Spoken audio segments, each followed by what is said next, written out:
What's up, everyone? Starting this off with a little bit of action. Another update on this lungfish. Look at his whole back end. It is healing up even more. His fin is growing back all the way back to about there. He's getting the coloration back, almost like he was never even injured up there. You guys can see. So you see that white little thing sticking out right there? That is actually his leg that is starting to grow back. And he's got the same thing going on the other side. You can look through the reflection there. He's got that little nub sticking out. That is his legs growing back. Tremendous improvement on this guy right here. How cool is that? Pera is still healing up. I haven't got him to eat yet. But the Azul bass is going after food. And would you look at that? Look at this tank. So you guys know how I posted that thing on Facebook in less than 2 hours. Someone had contacted me, said you guys can have this tank. This is 6 foot long, 2 foot wide, and 20 inches tall. Gives me enough room, like on these double stacks, same amount of room to get fish in and out. But you can also come to the side, have this big open area to pull them out and down through. So we'll be limited on what fish we can put in there, but I am working now on getting it plumbed in. I've got some 1.5 inch pipe. I'm gonna make a stand pipe for this. If you come down here and look, I've already got it to the valve, to a little adapter, to a hose, going down to this tank. So now what that's gonna allow me to do is stick a pump in here, or the intake to the FX5, and basically pump up from here, back up to this tank, and basically have it a standing loop between these two quarantine tanks. So I get, you know, extra tank space utilizing the same exact footprint. So that is pretty cool. Got our FX5s all over here. Everything's looking good. But I moved the Jardini over here as well. He's looking much better. And he is eating. He's just got a little bit more healing to do on those eyes before I'm going to move him into the 4400. Okay, so we have it all set up. I got my standpipe in. It's cut to the correct size. Everything is working. As you can see, the water's coming in on that side. I'm using the FX6 to actually pull it from the bottom tank and pump back up. So I'm actually added no additional filtration. I just upped the amount of water on this system because the amount of filtration that's on it is perfectly fine with these two FX6s. There's also a sponge in that back corner as well. I can probably add a sponge or two down here if I wanted to as well. But this is all coming together nicely. Now I've got all my Pacus down here because sometimes they come in and they are fin nippers. So we've got a nice little Pacu quarantine station down here. The rest of the guys can come up here. I've got this Arapaima, the Jardini, everything else is in here. They're actually healing up right now. I just dosed the entire system with Melafix and Pimafix to try and help these guys, you know, heal up a little bit faster, clear up what he has, try and clear up that Jardini's eyes just a little bit more, and give this guy some relief from his wounds. Same thing with the iridescent shark. And where else is he? There's a catfish with a mark on his side, and the clown knife was all chewed up too. These fish really came in poor condition, but they are going to be healed up just fine. Besides this Pacu down here, he's actually missing the center of his eye. So poor little guy, but his other eye is fine. Just hoping that we can get everyone back to tip-top shape in no time. And a big shout out to Craig for coming through with this tank. It was the absolute perfect size. I've already got it in and set up, so I just wanted to say an extra thank you to Craig. You know, in less than 2 hours he chimed in and said, hey, come get this tank. Now we're able to use it and up our quarantine that much more. So, you know, we've got this whole corner as quarantine. We've got this stack. We've got this whole row of tanks here. We've got this 240, which is quarantine. And then we've got these two small tanks over here as well. So we are definitely up in the quarantine any which way that we possibly can. things are coming together here at the rescue. Lots of upgrades, you know, it always comes in waves. I'm in here giving updates. Let's get an update on my girl. She is super duper big. She is ready to give birth now any day.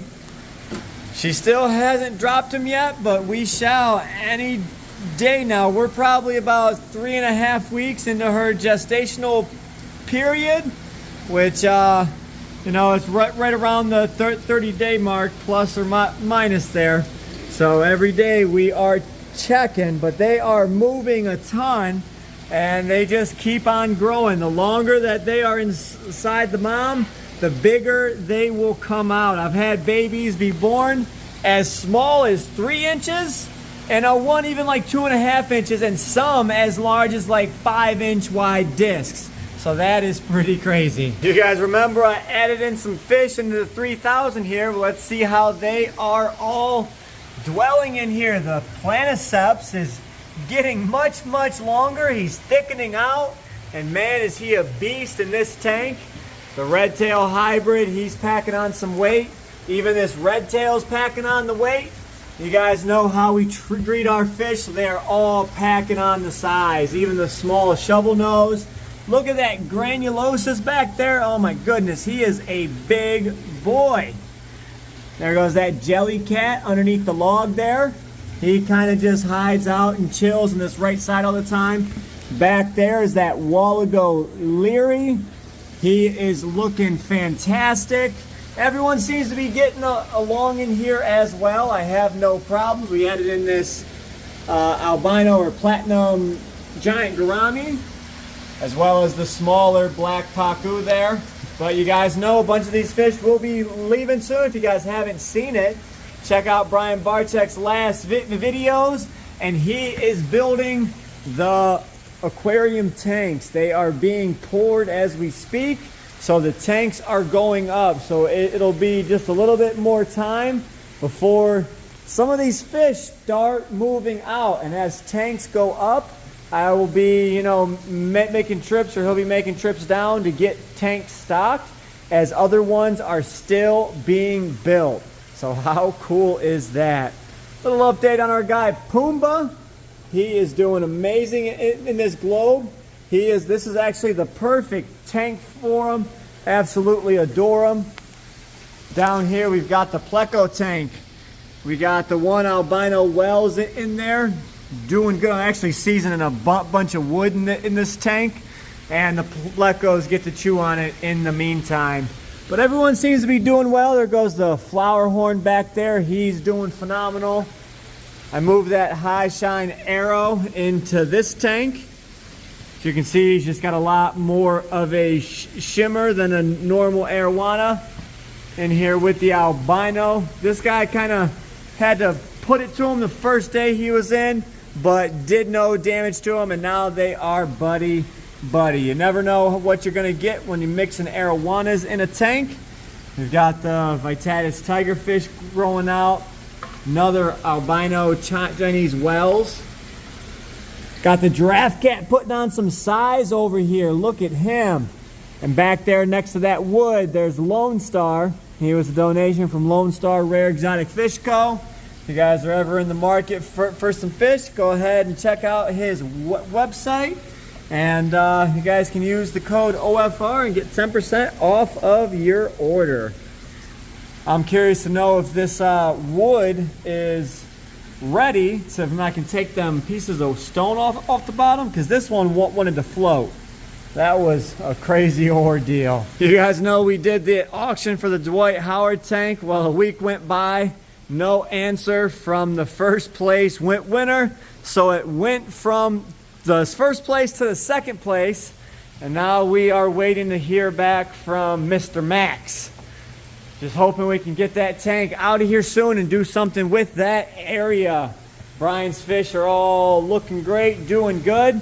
But I told you guys I was seasoning some wood over in that other tank.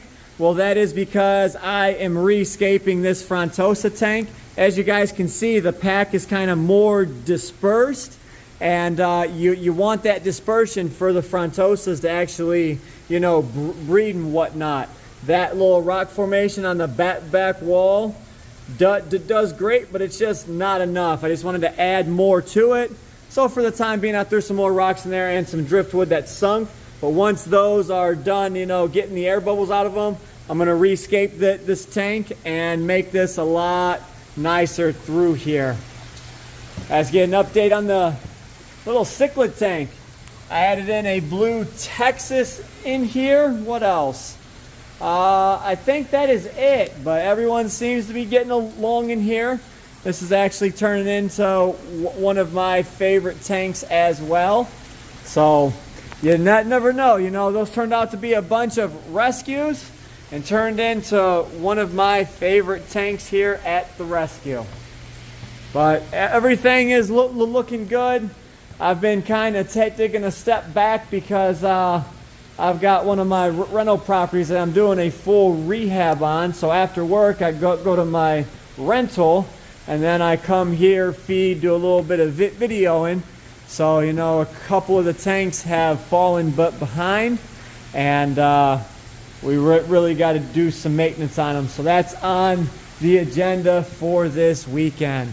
Plus, with less light throughout the day, it's going to definitely help the tanks in this room at least. Them 4 and these 3 back here. I actually emptied out that tank there, put the rest of them koi over there, so I just have a very select few of the shat koi babies left. Might just do some giveaways on them and clear up that tank as well. And these 3 tanks are pretty much empty. So that's what we have going on here at the rescue. Got some more quarantine set up, and everything is going as planned. So hopefully in the next couple of weeks we can start moving some fish up to Brian. That'll be super cool. So I hope you guys enjoyed the little update video. We will catch you in the next one. As always, stay fishy, my friends.